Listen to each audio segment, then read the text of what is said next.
PSC Malayalam ചാനലിലേക്ക് എല്ലാവർക്കും സ്വാഗതം. ഇന്ന് നമ്മൾ ചർച്ച ചെയ്യുന്നത് ഡിസംബർ 6 പുറത്തിറങ്ങിയ തൊഴിൽ വാർത്തയിലെ കറണ്ട് അഫയേഴ്സാണ്. നമുക്ക് പോയിന്റിലേക്ക് കിടക്കാം. PM ശ്രീ സ്കൂൾ പദ്ധതിയുടെ പൂർണ്ണരൂപം. പ്രധാനമന്ത്രി school for rising India. PM Shri school പദ്ധതിയുടെ പൂർണ്ണരൂപം പ്രധാനമന്ത്രി സ്കൂൾ ഫോർ റൈസിംഗ് ഇന്ത്യ.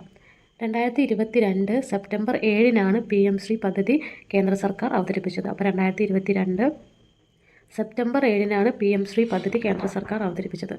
2023-2027 വർഷത്തേക്കുള്ള പദ്ധതി പ്രകാരം ഓരോ ബ്ലോക്കിലും നിലവിലുള്ള 2 വിദ്യാലയങ്ങൾ PM ശ്രീയായി വികസിപ്പിക്കും. അതായത് 2023 മുതൽ 2027 വർഷത്തേക്കുള്ള പദ്ധതി പ്രകാരം ഓരോ ബ്ലോക്കിലും നിലവിലുള്ള 2 വിദ്യാലയങ്ങളാണ് PM ശ്രീയായിട്ട് വികസിപ്പിക്കുന്നത്.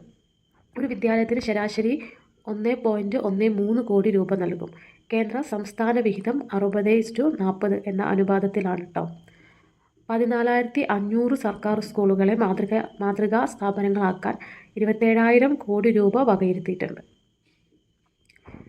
തമിഴ്നാട്, ബംഗാൾ എന്നീ സംസ്ഥാനങ്ങൾ ഒഴികെയുള്ള സംസ്ഥാനങ്ങളും കേന്ദ്രഭരണ പ്രദേശങ്ങളും പദ്ധതിയുടെ ഭാഗമായിട്ടുണ്ട്. അപ്പോൾ തമിഴ്നാട്, ബംഗാൾ എന്നീ സംസ്ഥാനങ്ങൾ ഒഴികെയുള്ള സംസ്ഥാനങ്ങളും കേന്ദ്രഭരണ പ്രദേശങ്ങളും പദ്ധതിയുടെ ഭാഗമായിട്ടുണ്ട്. കേരളം ചേർന്നെങ്കിലും പിന്നീട് പിന്മാറുന്നതായി കത്ത് നൽകി. അപ്പോൾ കേരളം ചേർന്നിരുന്നെങ്കിലും അതിൽ നിന്ന് പിന്മാറിയിട്ടുണ്ട് കേട്ടോ. അടുത്തിടെ ഇന്ത്യ സന്ദർശിച്ച ഡോക്ടർ ഹരിണി അമരസൂര്യ ഏത് രാജ്യത്തെ പ്രധാനമന്ത്രിയാണ്? ശ്രീലങ്ക. അടുത്തിടെ ഇന്ത്യ സന്ദർശിച്ച ഡോക്ടർ ഹരിണി അമരസൂര്യ ഏത് രാജ്യത്തെ പ്രധാനമന്ത്രിയാണ്? ശ്രീലങ്ക. ഒരൊറ്റ ഓർമ്മക്കുറിപ്പിലൂടെ ആഗോള ശ്രദ്ധ നേടിയ ഈയിടെ 35-ാം വയസ്സിൽ അന്തരിച്ച ദക്ഷിണ കൊറിയൻ എഴുത്തുകാരി ബെക് സെഹി. ഒരൊറ്റ ഓർമ്മക്കുറിപ്പിലൂടെ ആഗോള ശ്രദ്ധ നേടിയ ഈയിടെ 35-ാം വയസ്സിൽ അന്തരിച്ച ദക്ഷിണ കൊറിയൻ എഴുത്തുകാരിയാണ് Baek Sehee. I want to die but I want to eat tteokbokki. 2018 ഓർമ്മക്കുറിപ്പ് കേട്ടോ. ഇതാണ് ഓർമ്മക്കുറിപ്പ്. 2018 I want to die but I want to eat tteokbokki. 2ാം ലോക മഹായുദ്ധത്തിൽ ജപ്പാൻ സേന മറ്റ് രാജ്യങ്ങളോട് ചെയ്ത അതിക്രമങ്ങളുടെ പേരിൽ ക്ഷമാപണം നടത്തിയ മുൻ ജപ്പാൻ പ്രധാനമന്ത്രി ഒക്ടോബർ 17 അന്തരിച്ചു. പേര് ടോമിച്ചി മുറയാമ. 2ാം ലോക മഹായുദ്ധത്തിൽ ജപ്പാൻ സേന മറ്റ് രാജ്യങ്ങളോട് ചെയ്ത അതിക്രമങ്ങളുടെ പേരിൽ ക്ഷമാപണം നടത്തിയ മുൻ ജപ്പാൻ പ്രധാനമന്ത്രി ഒക്ടോബർ 17 അന്തരിച്ചു. പേര് ടോമിച്ചി മുറയാമ. 1994-96 കാലത്ത് പ്രധാനമന്ത്രി പദം വഹിച്ച മുറയാമ 2ാം ലോക യുദ്ധത്തിൽ ജപ്പാൻ കീഴടങ്ങിയതിൻ്റെ 50-ാം വാർഷിക ദിനമായ 1995 ഒക്ടോബർ 15 നിരുപാധികം മാപ്പപേക്ഷിച്ചത്. 1994-96 കാലത്ത് പ്രധാനമന്ത്രി പദം വഹിച്ച മുറയാമ 2ാം ലോക യുദ്ധത്തിൽ ജപ്പാൻ കീഴടങ്ങിയതിൻ്റെ 50-ാം വാർഷിക ദിനമായ 1995 ഓഗസ്റ്റ് 15 നിരുപാധികം മാപ്പപേക്ഷിച്ചത്. എന്നാൽ 2013 പ്രധാനമന്ത്രിയായിരുന്ന ഷിൻസോ അബെ ദേശീയ അഭിമാനത്തിന് ക്ഷതം ഏൽപ്പിക്കുന്നതാണെന്ന വാദം ഉയർത്തിക്കൊണ്ട് മുറയാമയുടെ മാപ്പപേക്ഷ തള്ളി. എന്താ സംഭവിച്ചത്? 2013 പ്രധാനമന്ത്രിയായിരുന്ന ഷിൻസോ അബെ ദേശീയ അഭിമാനത്തിന് ക്ഷതം ഏൽപ്പിക്കുന്നതാണെന്ന വാദം ഉയർത്തിക്കൊണ്ട് മുറയാമയുടെ മാപ്പപേക്ഷ തള്ളുകയാണ് ചെയ്തത്. ട്രാൻസ്ജെൻഡറുകളുടെ അവകാശങ്ങൾ സംരക്ഷിക്കാനും തുല്യാവസരങ്ങൾ ഉറപ്പുവരുത്താനുമുള്ള നയരൂപവൽക്കരണത്തിനായി സുപ്രീം കോടതി നിയമിച്ച സമിതിയുടെ അധ്യക്ഷ ആശാ മേനോൻ. ട്രാൻസ്ജെൻഡറുകളുടെ അവകാശങ്ങൾ സംരക്ഷിക്കാനും തുല്യാവസരങ്ങൾ ഉറപ്പുവരുത്താനുമുള്ള നയരൂപവൽക്കരണത്തിനായി സുപ്രീം കോടതി നിയമിച്ച സമിതിയുടെ അധ്യക്ഷ ആശാ മേനോൻ. ഡൽഹി ഹൈക്കോടതി മുൻ ജഡ്ജിയും മലയാളിയുമാണ് ഇദ്ദേഹം കേട്ടോ. ഡൽഹി ഹൈക്കോടതി മുൻ ജഡ്ജിയും മലയാളിയുമാണ് ഇദ്ദേഹം. ഔറംഗാബാദ് റെയിൽവേ സ്റ്റേഷൻ്റെ പുതിയ പേര് ഛത്രപതി സംഭാജി നഗർ സ്റ്റേഷൻ. ഔറംഗാബാദ് റെയിൽവേ സ്റ്റേഷൻ്റെ പുതിയ പേര് ഛത്രപതി സംഭാജി നഗർ സ്റ്റേഷൻ. 2022 മഹാരാഷ്ട്ര സർക്കാർ ഔറംഗാബാദ് ജില്ലയുടെ പേര് ഛത്രപതി സംഭാജി നഗർ എന്ന് മാറ്റിയതിന് പിന്നാലെയാണിത്. 2022 മഹാരാഷ്ട്ര സർക്കാർ ഔറംഗാബാദ് ജില്ലയുടെ പേര് ഛത്രപതി സംഭാജി നഗർ എന്ന് മാറ്റിയതിന് പിന്നാലെയാണിത്. മറാഠ ഭരണാധികാരിയായിരുന്ന ഛത്രപതി ശിവജിയുടെ മകനാണ് സംഭാജി. മറാഠ ഭരണാധികാരിയായിരുന്ന ഛത്രപതി ശിവജിയുടെ മകനാണ് സംഭാജി. ദീപാവലിയോടനുബന്ധിച്ച് അയോധ്യയിൽ സരയൂ നദീതീരത്ത് നടന്ന ദീപോത്സവത്തിന് 2 ഗിന്നസ് റെക്കോർഡ് ലഭിച്ചത് ഏത് നേട്ടത്തിനായിരുന്നു? ഏറ്റവും കൂടുതൽ മൺചെരാതുകൾ തെളിയിച്ചതിനും ഏറ്റവും കൂടുതൽ പേർ ആരതിയിൽ പങ്കെടുത്തതിനും കേട്ടോ. അപ്പോൾ ദീപാവലിയോടനുബന്ധിച്ച് അയോധ്യയിൽ സരയൂ നദീതീരത്ത് നടന്ന ദീപോത്സവത്തിന് 2 ഗിന്നസ് റെക്കോർഡ് ലഭിച്ചിട്ടുണ്ട്. ഏതിനൊക്കെയായിരുന്നു? ഏറ്റവും കൂടുതൽ ചെരാതുകൾ തെളിയിച്ച്, അതായത് 26.17 ലക്ഷം കേട്ടോ. 26.17 ലക്ഷം ചെരാതുകളും ഏറ്റവും കൂടുതൽ പേര് ആരതിയിൽ പങ്കെടുത്തു. 2128 പേര് ആരതിയിൽ പങ്കെടുത്തു. ഇതിനാണ് ഗിന്നസ് ബുക്കിൽ ഇടം നേടിയത് കേട്ടോ. ഇതിൽ 2 പിക്ചർ കൊടുത്തിട്ടുണ്ട്. ടോമിച്ചി മുറയാമ ഇദ്ദേഹമാണ് കേട്ടോ. നമ്മൾ നേരത്തെ വായിച്ച പോയിൻ്റാണ്. Okay, next point. യുവജന പ്രക്ഷോഭത്തെ തുടർന്ന് ഏത് രാജ്യത്തെ പ്രസിഡന്റാണ് അടുത്തിടെ രാജ്യം വിട്ടത്? മഡഗാസ്കർ. യുവജന പ്രക്ഷോഭത്തെ തുടർന്ന് ഏത് രാജ്യത്തെ പ്രസിഡന്റാണ് അടുത്തിടെ രാജ്യം വിട്ടത്? മഡഗാസ്കർ. ആൻഡ്രി രാജോലിനയാണ് യുവജന പ്രക്ഷോഭത്തെ തുടർന്ന് നടന്ന സൈനിക അട്ടിമറിയിൽ പുറത്താക്കപ്പെട്ടത്. അപ്പോൾ ആൻഡ്രി രാജോലിനയാണ് യുവജന പ്രക്ഷോഭത്തെ തുടർന്ന് നടന്ന സൈനിക അട്ടിമറിയിൽ പുറത്താക്കപ്പെട്ടത്. ഫ്രാൻസിൻ്റെ മുൻ കോളനിയായിരുന്നു ഇന്ത്യൻ മഹാസമുദ്രത്തിലെ ദ്വീപരാജ്യമായ മഡഗാസ്കർ. ഫ്രാൻസിൻ്റെ മുൻ കോളനിയായിരുന്നു ഇന്ത്യൻ മഹാസമുദ്രത്തിലെ ദ്വീപരാജ്യമായ മഡഗാസ്കർ.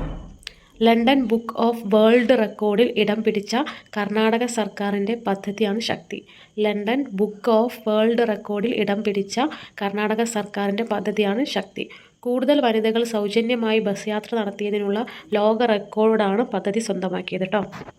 അപ്പോൾ കൂടുതൽ വനിതകൾ സൗജന്യമായി ബസ് യാത്ര നടത്തിയതിനുള്ള ലോക റെക്കോർഡാണ് പദ്ധതി സ്വന്തമാക്കിയത്. ഇന്ത്യയും ദക്ഷിണ കൊറിയയും ചേർന്നുള്ള ആദ്യ നാവികാഭ്യാസനത്തിന് വേദിയായത് ബുസാൻ, ദക്ഷിണ കൊറിയയിൽ കേട്ടോ. ഇന്ത്യയും ദക്ഷിണ കൊറിയയും ചേർന്നുള്ള ആദ്യ നാവികാഭ്യാസത്തിന് വേദിയായത് ബുസാനിലാണ്, ദക്ഷിണ കൊറിയയിൽ. ഇൻറോക്ൻ എന്നായിരുന്നു പേര്. INROKN കേട്ടോ എന്നായിരുന്നു പേര്.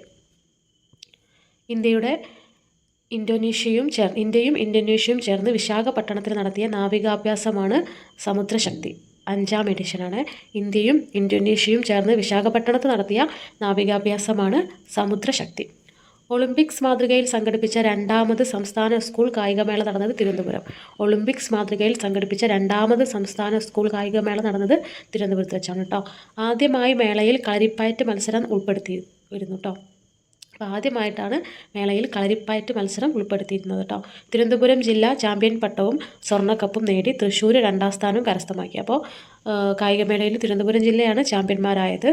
പിന്നെ തൃശ്ശൂരാണ് 2ാം സ്ഥാനം കരസ്ഥമാക്കിയത് കേട്ടോ. ഒളിമ്പിക് സ്വർണ്ണ മെഡൽ ജേതാവ് നീരജ് ചോപ്രയ്ക്ക് ഇന്ത്യൻ സൈന്യത്തിൻ്റെ ഏത് പദവിയാണ് ലഭിച്ചത്? ഓണററി ലഫ്റ്റനൻറ്റ് കേണൽ പദവി.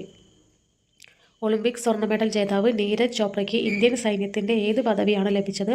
ഓണററി ലഫ്റ്റനൻറ്റ് കേണൽ പദവി. ഇന്ത്യയുടെ ആദ്യ റോക്കറ്റ് വിക്ഷേപണ കേന്ദ്രമായി തുമ്പ എന്ന ഗ്രാമത്തെ തിരഞ്ഞെടുത്തതിന് പ്രധാന പങ്കുവഹിച്ച ശാസ്ത്രജ്ഞൻ അടുത്തിടെ അന്തരിച്ചു. അദ്ദേഹത്തിൻ്റെ പേരാണ് പ്രൊഫസർ EV ചിറ്റ്നിസ്. അദ്ദേഹത്തിൻ്റെ ഫോട്ടോ ആണ് കേട്ടതാ, EV ചിറ്റ്നിസ്. ഇന്ത്യയുടെ ആദ്യ റോക്കറ്റ് വിക്ഷേപണ കേന്ദ്രമായി തുമ്പ എന്ന ഗ്രാമത്തെ തിരഞ്ഞെടുക്കുന്നതിൽ പ്രധാന പങ്കുവഹിച്ച ശാസ്ത്രജ്ഞൻ അടുത്തിടെ അന്തരിച്ചു. പേര് പ്രൊഫസർ EV ചിറ്റ്നിസ്. ഇന്ത്യൻ ബഹിരാകാശ ഗവേഷണ പദ്ധതിയുടെ തുടക്കക്കാരിൽ ഒരാൾ കൂടിയായിരുന്നു മഹാരാഷ്ട്ര സ്വദേശിയായ എക്നാഥ് വസന്ത് ചിറ്റ്നിസ്. ഇന്ത്യൻ ബഹിരാകാശ ഗവേഷണ പദ്ധതിയുടെ തുടക്കക്കാരിൽ ഒരാൾ കൂടിയായിരുന്നു മഹാരാഷ്ട്ര സ്വദേശിയായ എക്നാഥ് വസന്ത് ചിറ്റ്നിസ്. ഭൂമിയുടെ കാന്തിക മധ്യരേഖയോട് വളരെ അടുത്ത് സ്ഥിതി ചെയ്യുന്നു എന്നതിനാലാണ് തുമ്പ തിരഞ്ഞെടുക്കപ്പെട്ടത്. ഭൂമിയുടെ കാന്തിക മധ്യരേഖയോട് വളരെ അടുത്ത് സ്ഥിതി ചെയ്യുന്നു എന്നതിനാലാണ് തുമ്പ തിരഞ്ഞെടുക്കപ്പെട്ടത്.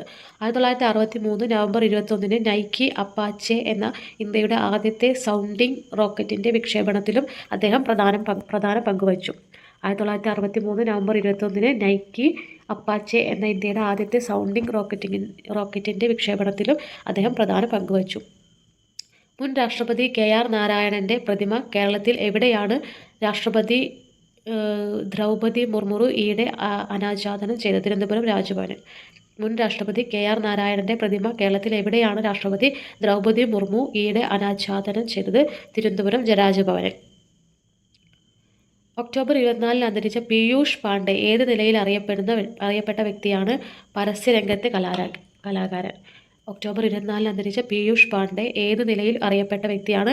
പരസ്യരംഗത്തെ കലാകാരൻ. പ്രമുഖ ബ്രാൻഡുകൾക്കും സർക്കാർ ഏജൻസികൾക്കും വേണ്ടി പ്രശസ്തമായ പരസ്യങ്ങൾ ഇദ്ദേഹം തയ്യാറാക്കി.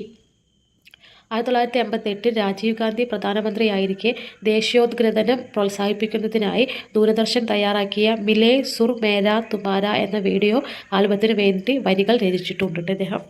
അപ്പോൾ 1988 രാജീവ് ഗാന്ധി പ്രധാനമന്ത്രിയായിരിക്കെ ദേശീയോദ്ഗ്രഥനം പ്രോത്സാഹിപ്പിക്കുന്നതിനായി ദൂരദർശൻ തയ്യാറാക്കിയ മിലേ സുർ മേരാ തുമാര എന്ന വീഡിയോ ആൽബത്തിനു വേണ്ടി വരികൾ രചിച്ചു. ഗുജറാത്ത് മുഖ്യമന്ത്രിയായിരുന്ന നരേന്ദ്രമോദിയെ പ്രധാനമന്ത്രി പദത്തിലെത്തിച്ച 2014 അബ് കി ബാർ മോദി സർക്കാർ, ഇത്തവണ മോദിയുടെ സർക്കാർ എന്ന പരസ്യ പ്രചാരണത്തിൻ്റെ സൂത്രധാരനും പീയൂഷ് പാണ്ഡെയായിരുന്നു. ഗുജറാത്ത് മുഖ്യമന്ത്രിയായിരുന്ന നരേന്ദ്രമോദിയെ പ്രധാനമന്ത്രി പദത്തിലെത്തിച്ച 2014 അബ് കി ബാർ മോദി സർക്കാർ, ഇത്തവണ മോദിയുടെ സർക്കാർ എന്ന പരസ്യ പ്രചാരണത്തിൻ്റെ സൂത്രധാരനും പീയൂഷ് പാണ്ഡെയായിരുന്നു. അപ്പോൾ ഇത്രയും പോയിന്റുകളാണ് ഇന്നത്തെ വീഡിയോയിൽ നമ്മൾ ഉൾപ്പെടുത്തുന്നത്. ഡിസംബർ 6 പുറത്തിറങ്ങിയ തൊഴിൽ വാർത്തയിലെ കറണ്ട് അഫയേഴ്സ് എല്ലാം നമ്മൾ ഇന്നത്തെ വീഡിയോയിൽ ഉൾപ്പെടുത്തിയിട്ടുണ്ട്. അപ്പോൾ വീഡിയോ നിങ്ങൾക്ക് ഇഷ്ടപ്പെട്ട ലൈക്ക് ചെയ്യുക, ഷെയർ ചെയ്യുക, സബ്സ്ക്രൈബ് ചെയ്യുക. Thank you.